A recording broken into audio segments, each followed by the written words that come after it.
You could have Alex Ferguson, you could have the great Pep. No matter who's in charge, the Spurs team will not respond. So I don't know why you think Antonio Conte will be any different. Joe presents In Defense Of, brought to you by Betball.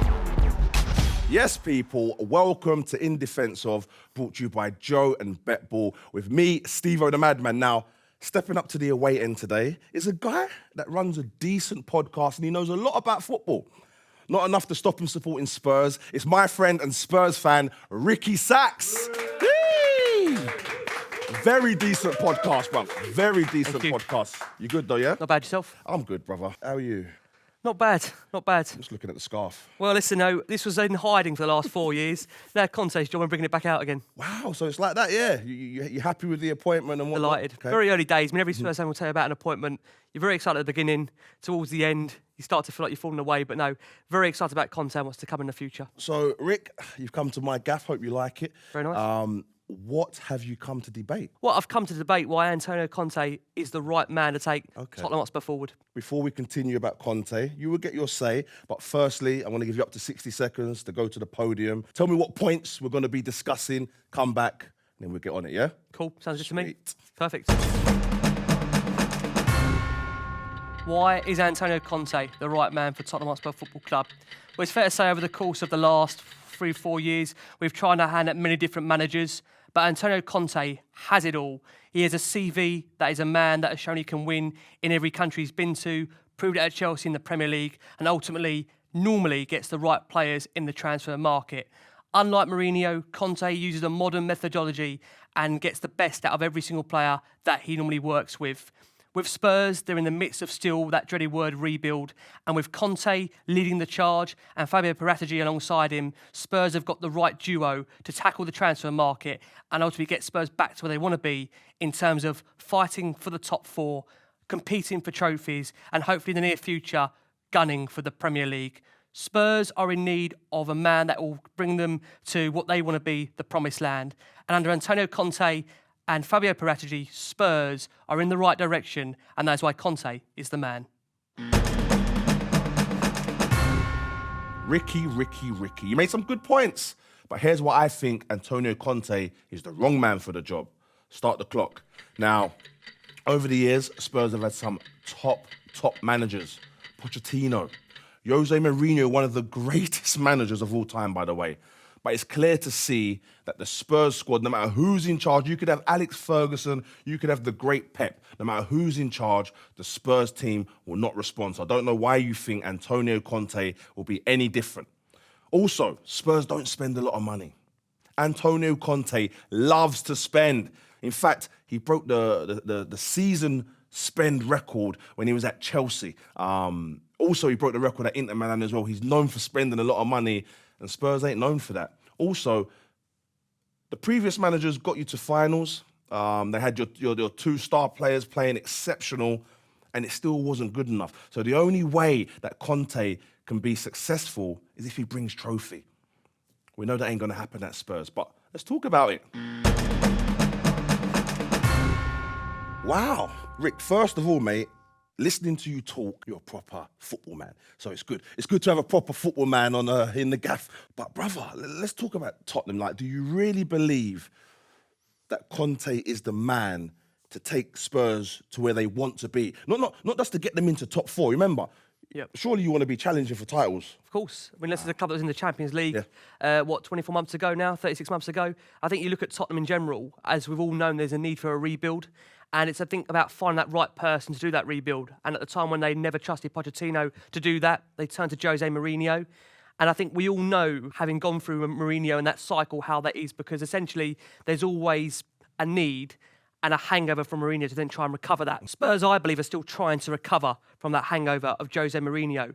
They went to Nuno Espirito Santo, who everybody knew was Spurs' 11th, 12th choice. And it's very hard to command a dressing room when the players are acutely aware of that. In Antonio Conte, you have a man that is a winner and that knows how to get the best out of the squad that's open to him. Yes, there's a need for improvement. Yes, massively. There's a need for massively changing the mentality at Tottenham. I'm not talking about mentality from the last 1 or 2 years. I'm talking 5, 6, 7, 8, 9, 10 years. Since I've been a fan, there's been a real lack of a winning mentality there. But if you look at Conte, wherever he's been, he has won trophies and left clubs in a better state than where he's found them in. He picked up Chelsea, I think, 9th or 10th in the Premier League. He won the league with them. Still a good Chelsea squad. Still a good Chelsea squad. I won't disagree with that. Like Still this a very Tottenham good squad that you got here, man, it's like someone, it's like a group of players that have really been abused, so to speak. And I say that with Mourinho, man. He was really tough on them, said things that they didn't want to hear, and mentally, I think it's ruined them, mate. You know what I mean? But even prior to that, the team let down Poch. They give up on Poch. They give up on Mourinho. They give up on Nuno. Like, it's like, how many times are you going to give up on someone? So it's like the squad ethos of sticking together and being a squad, a team. I don't think it's there at all. And I think Conte, you say he comes in and he improves squads. He's got to have some sort of nucleus there ready to improve. I think with Spurs, and I'm sorry, brother, it's rotten, brother. It's rotten. I've been told from a source that as soon as Conte came in, he called Harry Kane fat. Let me tell you, that's exactly what some of these players need to be told. Conte, as you said in your opening piece, he's a taskmaster. This guy's going to come in and he wants to revolutionise that changing room and almost bring in a different mentality to what these players have been used to. I think you're right in what you've said previously. You know, many fans got very excited under Mourinho because this man was a winner. He came with a CV, a resume that showed that this man can win trophies. This was a man that many were arguing for Mourinho. It was his last chance in the Premier League.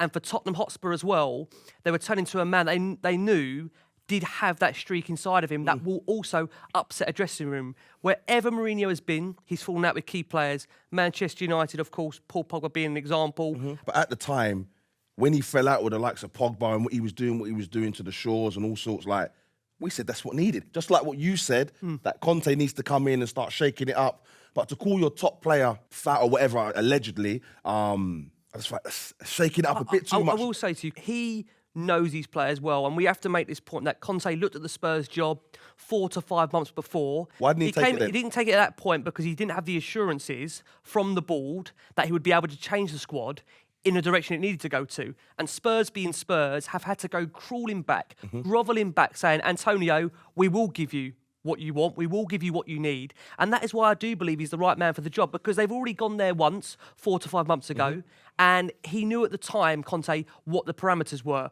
what the expectations were. And he said no. And he said no. Therefore, for him now to go back on that decision and decide to take the job, he has to have some belief that there's going to be the backing there from the hierarchy to change and evolutionise the football club. Who are the strong mentality players at your team, would you say? Heung-min Son. Yes. Hugo Lloris. Yes. Pierre-Emile Højbjerg. Okay. Potentially Christian Romero. Haven't seen enough of him.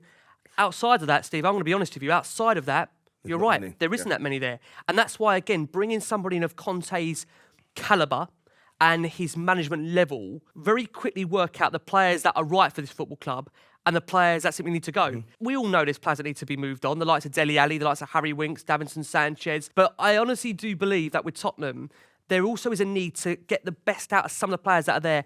Emerson Royale's just walked through the door. Sergio Reguilon, for me, has already looked improved massively since Conte's come in and deployed him as a wing-back. Harry Kane, we'll probably come on to Harry. His future, his situation around the club isn't great right now. Heung-min Son is, for me, one of the top players, not just in the Premier League, but in the world when he's consistent. 100%. However, I think to get the best out of Heung-min Son, you need a top-class manager. Hence the reason why under Mourinho, Kane and Son were incredible. Yeah. Again, Pochettino got the best out of Heung-min Son. Heung-min Son needs to feel that he's playing under a world-class manager that's going to push him day in, day out. Do you know there's only 2 managers that have spent more than Conte over the last 6 years, bro? One of them's Pep, who's got billions, endless. He also broke the record at Chelsea in a single season for spend, as well as at Inter Milan. So this is a guy that's notorious for spending, right? It's a recipe for disaster at Spurs. I don't think he'll be breaking that Chelsea record at Tottenham anytime soon. Yeah, it's true. I think that, He probably needs to, Rick. This is what I'm saying, bruv. Listen, there's again a need to rejuvenate the squad. There's no doubt about that. And there needs to be a lot of money that I do believe spent to get Tottenham back to where Spurs want to be. We want to be, again, competing for the top 4, you know, pushing hopefully towards a title at some point. I can hear the laughing track in the background when I say that. But Paratici has shown that he has got the cuteness in the transfer market to spend money on the right players. Yeah. Yes, it can be for big fees. But the difference with Conte at Chelsea is Conte didn't have Paratici with him there. So he's operating under a different structure at Chelsea where, let's be honest about it, it was limitless at times with what they could spend. He'll be fully aware of the parameters of coming in, just what is available both in the January and the summer. By the time January comes, that'd be, 6 months in or whatever, then Yep. you get a player then, or if you don't get a player then, it could only be he has 6 months to work with a player. No, he's probably going to get an extension and whatnot, but it's like, you might want to bring someone in January just to give him that time to bed in. I think the great thing about January, you look at January market at the moment, and there's players that are out there that are coming to free transfers, like Brozovic. He worked with him very closely at Inter Milan. Stefan de Vrij, Matthijs de Ligt, these players that, again, that Conte knows quite well from working in Serie A. So he's acutely aware of who he's come up with before in terms of opponents. Spurs have already done their groundwork now in terms of both for January and the summer. That's the way Paratici works. At Juve, he had almost a database of players that he was already knowing that was coming through, that he could look to target,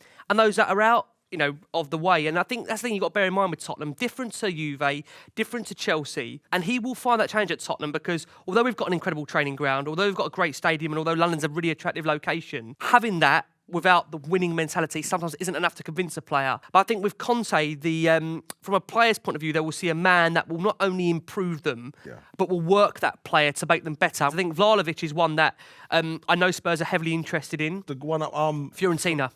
Whose scoring record is quite phenomenal this season. It has been over the past 2 seasons. The issue Spurs will have with someone like him is convincing him that he's going to come in, be the main man, regardless of Harry Kane's future at the club. And number 2, you're going to come here to win because, again, you mentioned about Conte's contract. If it's 18 months, can you really convince Vlahovic to sign on for 4 years? It's tough to convince these people coming in that your manager's there forever. Like, we want you to sign a 3-year contract, 4-year contract, but the gaffer that you've come here for is only here for 18 months. Plus, what I wanted to mention as well, Spurs have probably got the most players that I've seen at a team for the longest. Like, they've got Ben Davis, Eric Dele Alli, like they've got Hugo Lloris, 10 years. 10 years, it's mad. So Conte might want to use that to his favour as well, rather than outing all of these guys that know the nucleus of the club. You know what I mean? So I think Ben Davis, what I mentioned there, he's a prime example. He's been there for a long time, and Ben has almost found a second win now under Conte, where he's playing as this left-sided centre-back, almost similar to how he had Azpilicueta deployed at Chelsea. We have a laugh and run a joke on our show. Like I say, Ben Davis is always 5 or 6 out of 10. I mean that jokingly because Ben is always reliable, steady Eddie, dependable. But he's not going to be Cafu. He's not going to be, Roberto Carlos. He just isn't going to be that nature of a player. Although he's getting way over the halfway line than whatever I've been used to in the last 10 years. But you're right in what you said. I think he'll be keen for, the likes of Lloris and the Davises to maybe stay so he knows a bit more about the football club, knows a bit more about the culture, knows the right players to bring in, the wrong players to not maybe look at. So we spoke on it before about him turning down the job in the summer, allegedly because he didn't get what he wanted, didn't hear what he wanted to hear. 5 months later, he's now hearing what he wants to hear. I believe it's due to money. What's your thoughts on that, man? Let's be honest about this. If Conte had been given the right assurances in the summer, he would have been the Tottenham Hotspur head coach. No doubt about it. What plays into this fact is that this current board are in a real position of weakness with the supporter base. The fact that you've got fans in the stadium openly chanting the chairman's name to leave the football club, and he's there. Yeah. And whatever you say about Daniel, and I will say this, that I want change. I want, investment in the football club. But I always think also it is better the devil you know at times because with Daniel Levy, we do have an incredible training ground. We do have an incredible stadium. Yes, that doesn't mean you're going to get the trophies, but that does attract certain players to the football club. And you look at their last 3 or 4 managers that ENIC have hired. This is the board here. They have hired